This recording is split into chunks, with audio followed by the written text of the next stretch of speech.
Hi everyone. I am so I've been meaning to talk about obesity for a while. And there was an article published by Huffington Post recently that I think has been, one, widely read, but two, really brought up a number of really difficult conversations about obesity and what that means and how it's handled in the medical community. And I think at this point it's probably time to talk about it. If you were at our Brunch and Learn session in August, you will have heard some of this before, but not many of y'all were there, and some of y'all aren't in El Paso, so you didn't see it.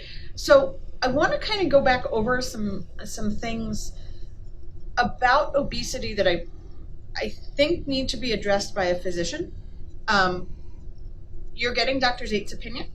You're not necessarily going to agree. Talking about obesity is horribly emotionally charged, and the one thing I'm really certain of is that I'm not going to make everybody happy, but you should probably know that doctors have varying opinions on this. So, okay, today I want to talk, by the way, we're going to do this in sections because it's going to take forever. It'll be like a 4-hour video, totally painful. I just want to talk a little bit about how we define obesity in medicine and how we can think about that diagnosis and how to make it and how to deliver it in a way that's not detrimental to our patients. So we measure body composition as a measure of overall health. Probably the thing that makes the most difference in terms of body composition is your body fat percentage, and specifically the percentage of fat inside your abdomen around your internal organs, called visceral fat. Not the stuff on the outside of your thighs that every woman hates. It's actually the stuff inside that seems to be worse for you in terms of cardiac outcomes. So if I were going to measure your body and try to talk to you about your cardiac risk, what I would do in an ideal world is measure your visceral fat content. I don't really know how to do that. I'm pretty sure nobody knows how to do that. And so we've tried to come up with these other measurements that sort of approximate the data we would get from measuring visceral fat. One of the things we can do is we can measure your overall body fat percentage. There's probably a pretty good correlation there between fat, your whole body's composition of fat, and the proportion of that found in your abdomen. Now, the problem with this is, so the military has their way of measuring it, which is stupid, and it doesn't work. It involves tape measures, and that's not really very accurate. There's these little machines that measure it through electrical impedance, but that's not actually the most accurate thing in the world either.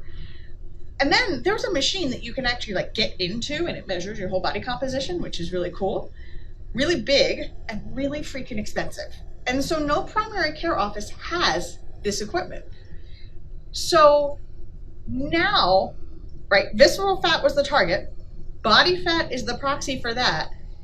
Now what we've done is we've had to create something that's reachable for primary care doctors to begin to screen for cardiac risks associated with visceral fat and all of the other diseases that are associated with obesity, which are probably have a lot to do with visceral fat, to be totally honest. So what we've gotten to now is the body mass index, the BMI, which is a way of normalizing your weight for your height.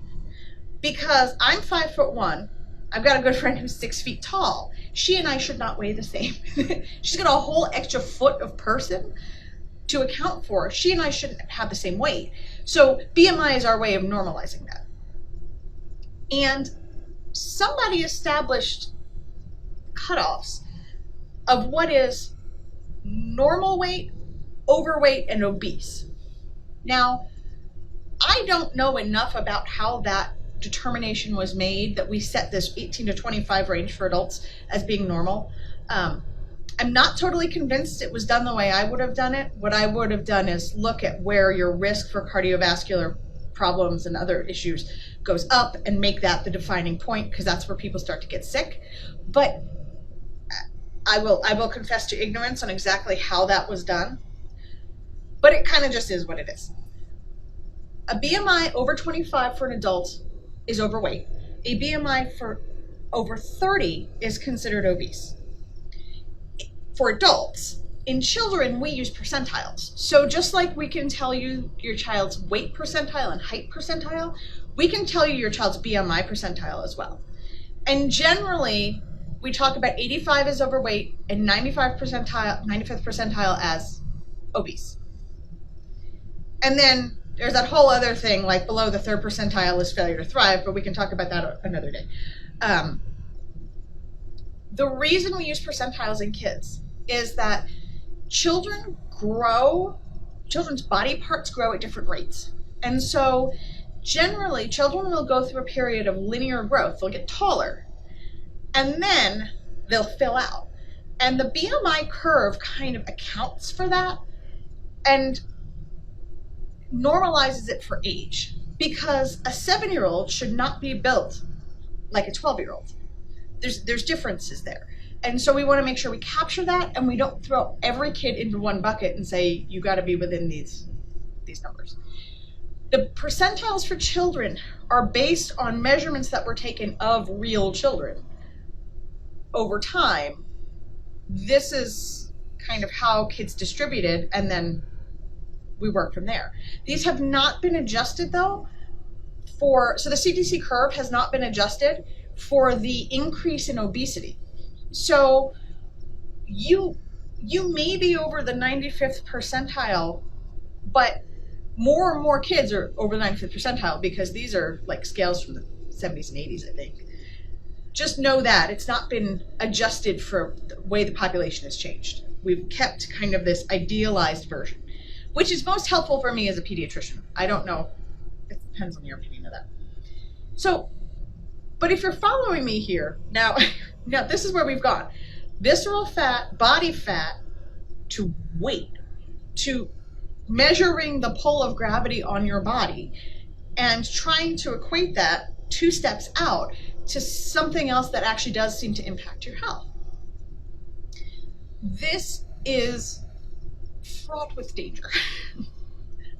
Fraught with danger, because weight and body fat percentage don't exactly correlate. For most people, they do. Most of the time when people carry a lot of weight, the majority of that weight is in fat.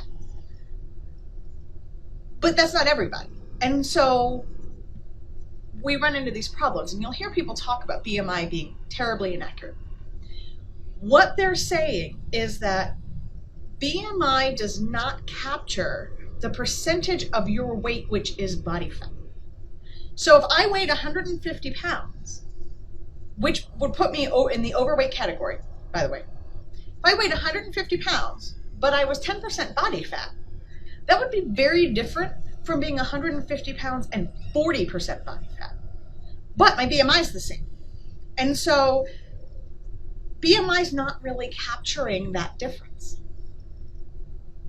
This affects 2 populations of people in particular. Number 1 is people who are super muscular, whose body fat percentage is 10-15%, because they're going to weigh heavy, but probably not have the visceral fat that we're really trying to measure for, because they don't have body fat, because you're following me. The other group of people it affects are people who have no muscle mass. They may have a BMI of 23, but be 40% body fat, which is a little scary, because that probably correlates to pretty high visceral fat and higher risk of poor cardiac outcomes, heart attacks and such. So BMI does not capture everything. Having said that, I will tell you that as a pediatrician, BMI is probably more accurate in kids, because we do account for those growth changes, and because children are not subject to the same hormone influences as adults, because they don't make those yet. So their growth patterns are pretty predictable. Kids who fall into those 2 outside ranges, we detect those on physical exam. And so BMI is meant to be a screening tool for obesity. It's supposed to trigger your doctor to talk to you about your lifestyle and make sure that what you're doing is what's working for your child or not working, or how do we tweak it and to help you get healthier. Now, the problem with this is that this is a really hard conversation to have. I hate this conversation. Every pediatrician in the world hates this conversation. We hate it. Hate. Because there is no way to look at a parent and say, hey, your child's weight is really high for their height. What's going on? Without kind of sounding like an ass. There's just not a really good way to do that. I have my way, it kind of works, but I always know that I'm playing a game of Russian roulette in offending and upsetting my patient. Not that I care that I upset you. It's not my job to keep you happy, it's my job to keep you healthy. But if I offend and upset you, our conversation is over. And now I can't help you get healthy, which really is what my job is for you in relation to you guys. So how do you do this? How do you navigate this? As parents, a couple of things that I would want you to know is, number one, your doctor doesn't want to be having this conversation any more than you do, okay? Number two is that no doctor should be disrespectful to you about your child's weight, because that's not helpful. But number three, they are going to tell you. And what we're asking you to do is put your personal immediate response on pause and just listen for a second and consider the possibility that there might be a weight problem in your child. Just asking you to consider that possibility. Because what inevitably happens is that we bring up weight, and then parents will jump to, well, my kid's really active and really muscular. Okay, that might be true.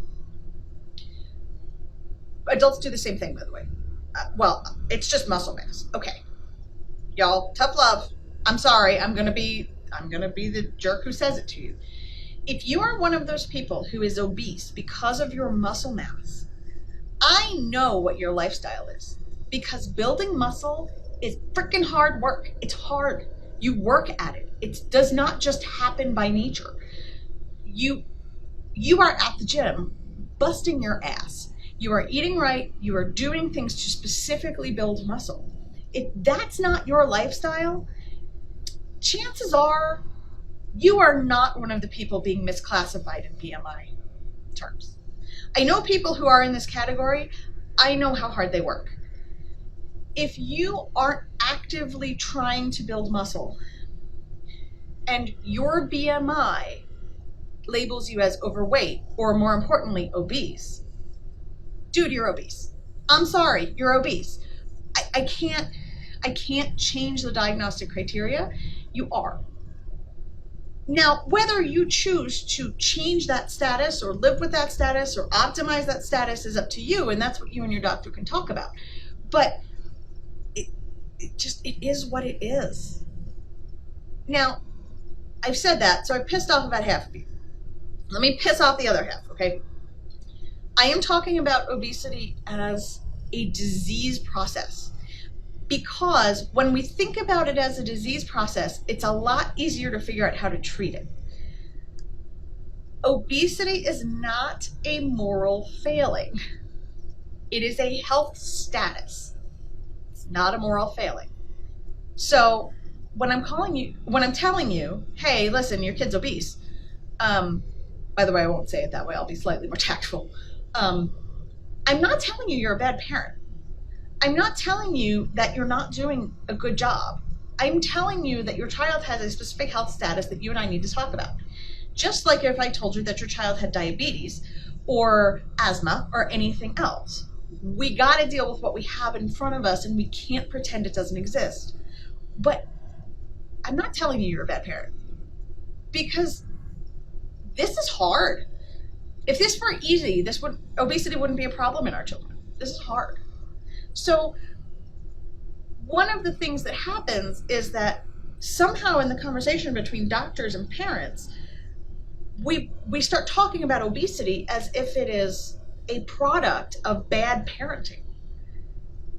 A lot of times it's a product of poor lifestyle choices, but that's kind of throughout the whole family. And not knowing exactly the right thing to do for your kid. Because if you look up what's a good nutrition plan for a kid, you'll see 73 different things. They all are different. People yell at each other and have strong opinions, and it's complicated to figure out how to feed your kids well. And a lot of what we've been taught about nutrition probably is untrue. So, look, your doctor should not ever be rude to you about this. That's not acceptable. But we got to bring it up. Because if your child is obese now and reaches adulthood and remains obese, they will probably be obese for the rest of their life. You have then increased the chance that that individual is going to go on to have diabetes and heart disease and all of these things that no one wants to live with. If I intervene when your child's a child, I maybe can work with their metabolic set point to get them to a better place. So we're trying to have this conversation. Now, I'm talking to parents like, you guys walk into this and you're all adversarial. Look, I know my colleagues, and I can talk nasty about them. I'm one of them. That's how it works. What happens a lot in doctors' offices, and I'll own it, is we look at your growth chart, we say 95th percentile or above. Your child's obese. You need to stop giving them sodas. You need to stop doing this. You need to stop doing that. And we lecture you in that tone that implies bad parent. We don't listen for where the problems are. We don't acknowledge that this is not easy. In this world, in America in 2018, this is not an easy process. And we don't listen. We don't. Because just like the rest of the country, the rest of the world puts a moral implication on the diagnosis of obesity, look, your doctors are people. And some of them do the same thing. I could pretend that they don't. I could lie to you and tell you that, no, doctors don't do that. No, they do. Lots of people do. It's okay. What the diagnosis of obesity should be for your family is an opportunity to think about what your health goals are and to work toward them. That does not necessarily mean we're going to try to reduce your child's BMI or their weight. It does not mean that we need to turn your entire life upside down, but it is something we got to talk about. So if I bring up to you that your child is in the obese category, what I want you to know is that I am making a medical diagnosis. This is not a commentary on your parenting, though it feels that way for everyone. I promise you, I'm not trying to make a commentary on your parenting, because that's not helpful for anybody, and I don't know what happens in your house. You don't know what happens in my house. So I am trying to describe to you your child's ongoing risk of heart attack, diabetes, stroke, etc. as adults, and probably as relatively young adults. I, in return, need to listen to you and where you think the problems may be. Listen to what you're doing and offer you some evidence-based advice on where you can make lifestyle adjustments in order to better support your child's health. And we need to treat each other as human beings throughout this process. And that is hard. That is a hard thing. Not everybody's going to be good at this. Not every doctor's going to be good at this. But some are really good at it. And if you find that provider, work with them. Work with them.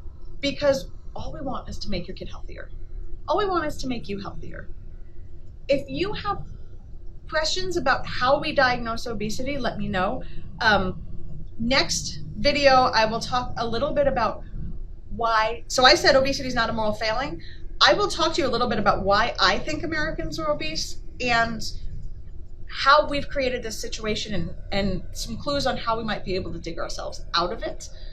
And then later, we'll talk a little bit about goal setting when you're obese and how to combine loving yourself with improving your health and not making those two things contradict each other. So hang on for the next video. If you want to message me, message me. If I made you mad, I'm glad that you have feelings about it. America's a beautiful place and we can express our opinions. Let me know what you're thinking and we can talk about it. I ask for civil discourse. That's all I'm asking for. Otherwise, I will move on to a new topic in the next video, and then we'll kind of wrap it all up together, okay? Bye, everybody.